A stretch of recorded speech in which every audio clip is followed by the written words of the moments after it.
on a Beatrix, it's a tough situation when you're dealing with a Yuzong, man. You need some protection, but as it stands, there's only 1 or 2 members that can use their crowd control to try and save Gado, but that's going to be a costly expenditure, especially because with a Yve, right, and with a Harith available, you need to lock them down to ensure that your team does not get decimated. Yeah, I mean, these are all great points here. We've seen the lineups for both of these teams. We've got the crowd being hyped up as well. We can hear them behind us, and that is from Occupy Thrones corner, and they're getting ready to go in this second match of the day. Again, crucial match here for Occupy Thrones and Echo ahead of them, but we're going to be jumping into the Land of Dawn. Ladies and gentlemen, welcome to match number 2, Echo Philippines and Occupy Thrones. Ooh. Again, I don't know, man. Now that you mentioned it, Arashi, the caster curse, right? The talent prediction curse right now. Yeah, there's been a lot of jinxing the last 2 days, man. So we'll see if Echo can break that curse or if Occupy Thrones just gets that momentum, that buff from the curse. Right, to be fair, on a lane right here, there's still a lot of crowd control available to just shut him down completely. Divine Judgment, the taunts coming in from Leo, the Terrify coming in from Fury as well. There are options to play around with, but I really feel that there is no, it's a certain case that Gado will have a very difficult time.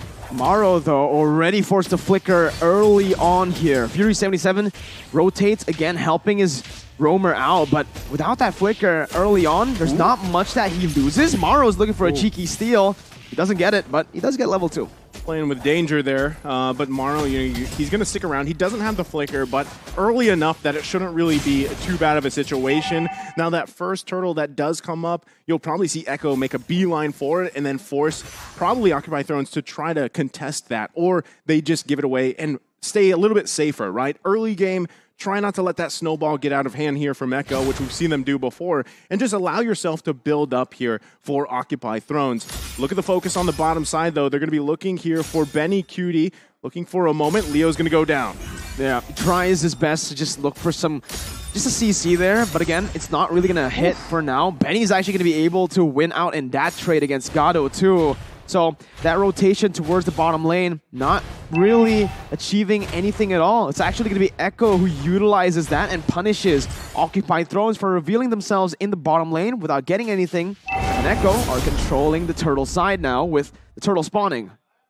Occupy Thrones, and I mean, it's not a bad move to try and go for the other side of the map, because let's be real, in the early game, trying to contest Echo with all this crowd control, all these AoE abilities, it's gonna be a bit foolish of an attempt unless they can get some crazy pick-off. So they go for the play on the gold lane. As you said, Mirko, it's unfortunate they were unable to get anything, not even the turret gold. So for Echo, that's a small victory, one of many, most likely for this game. And I think now it's level 4, ultimates are being used to actually engage fights. Maro's going to be caught, has the flicker, gets out again, and someone else used the flicker here. It's Gado in the gold lane.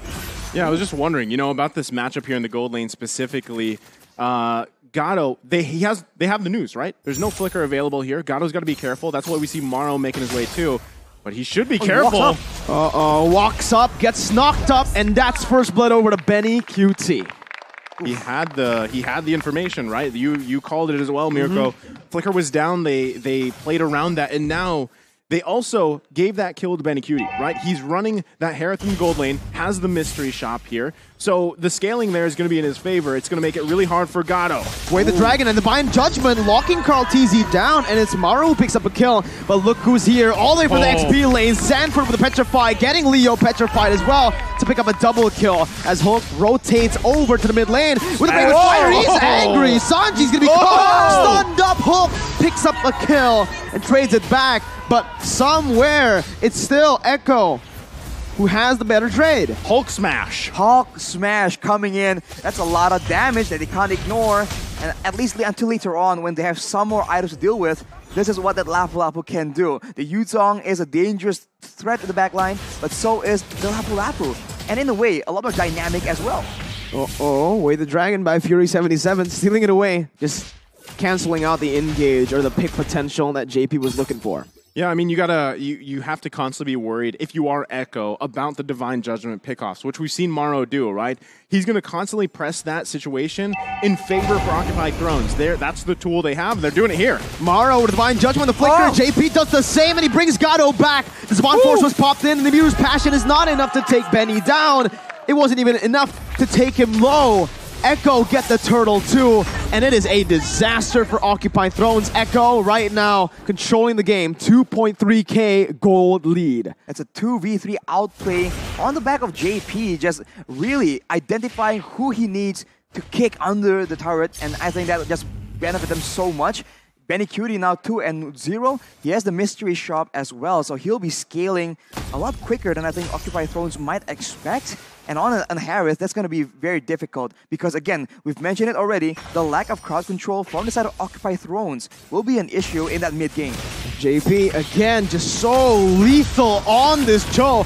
Gets the way the dragon down onto Leo. JP's going to be caught low, but that's going to be called TZ, who jumps in with the Tempest of Blades. Also has the follow-up from the Spawn Force from Benny. Fury 77 forced to flicker out, and Echo, it's just Echo everywhere.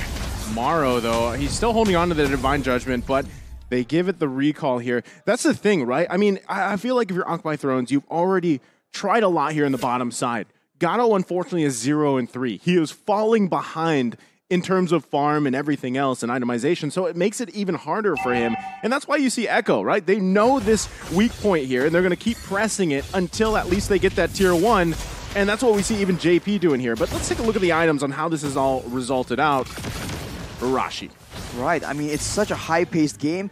Benny Cutie at this point has a Feather Heaven and the Divine Glaive, so a lot of damage and a lot of DPS, not just burst damage, but actually he's going to be walking into a bit of a trap, but JP turns it around yet again. With the way the dragon, but it's going to be Maro who finds the Divine Judgment onto Benny, who's able to actually pop this Spawn Force, looking for a trade. It's just JP who gets taken down in the mid lane. Sanji flickers forward. Hulk's going to be taken down with a basic attack. The fade away from Sanji. I like to call that the athletic flicker, right? Because so we've seen Sanji do that how many times now? He flickers in, gets someone really low, and then it's literally one auto attack for the kill. It's down to the wire with these players, man. It's unfortunate for Occupy Thrones. They get a small victory, but now, without the mid lane turret, Echo can extend their pressure into the jungle, and now it thought that Gato was having a difficult time. Leo will start feeling that pressure as well, but look at the play. JP, again, finding Maro. That's going to be the real world inflation popped in. JP going to be chunked there as Leo jumps in, looking for that red tree. Does not get it. It's still JP. Wow! JP doing everything here, and that is the zoning potential that Echo has. We talk a lot about the range differential. Having a real-world manipulation means that they can do things like this. That's the Tempest of Blades, knocking Maro up. Carl TZ styling here in the game. 9-3 for Echo as Benny actually moves forward. Fury's gonna be taken low, taken down to the mega kill. Sanford jumps in, the way the dragon is there too, and that's the passive. It's all just fadeaways and pure style from Echo. On the shoulders of Daddy JP, we're seeing Echo just make play after play here. It's 6.5k now, almost 8 minutes into the game. And this is tough, right? If you're Occupy Thrones, like I was saying, Gato, that gold lane, who you hope that you have available to come online for the late game, is not going to be there anytime soon. BOD just being picked up here 8 minutes in. And keep in mind, Carl TZ, he is doing something we've seen before, the killing spree on that link, so he is out for blood. And Benny Cutie, already a Holy Crystal at 8 minutes? What? That is a lot of damage. And as we mentioned already, Gato will not be having a good time at all. So much damage, so much range from Sanji, but also all the dive coming in from the rest of the 4 players from Echo Philippines. Right now, focus on the top side. They're going to get that tier 2. All in the meantime, waiting 30 seconds for that next Lord to come up here. Again, at this point, this is a massive lead for Echo Philippines. Occupy Throne's going to be forced to find any pick they could potentially get here, but now you're going to see even the pressure for that purple buff. If it comes up, Conceal Play going to come out. Nothing committed just yet, but Occupy Thrones trying to turtle up here on the tier 2. Meanwhile, Echo just trying to buy time for that next Lord, for the first Lord of the game to come up. Again, right? Echo, they got the lead. They're not really going to go for these crazy engages. because they don't need to. It's unnecessary, right? They already have control over most of the map right now. They can just constantly be playing around with the Lord, forcing Occupy Thrones to walk out of the base. And when they do so, that 7.4k gold lead speaks for itself. And you can still abuse the fact that Carl TZ is just so mobile. He is still getting resources right now, but JP turns it around. Wait, the Dragon, but Divine Judgment comes in. That's going to be JP taken down, but the backline's going to be targeted down by Sanford and Benny QT with his Mon Force. 1-for-1, Roamer for gold. It's Echo who takes the better trade once again. Leo going to be able to taunt Sanji up. Maro's going to be taken low. Carl TZ jumping in. Ooh. Maro flickering out of the real world equation. The Appraiser's Wrath was so close to getting Sanji, but he's still here. He calculated that one. Flickers out to safety. Occupy Thrones have lost their jungler. Echo is on a mission right now, and they understand that Gado is part of their win condition.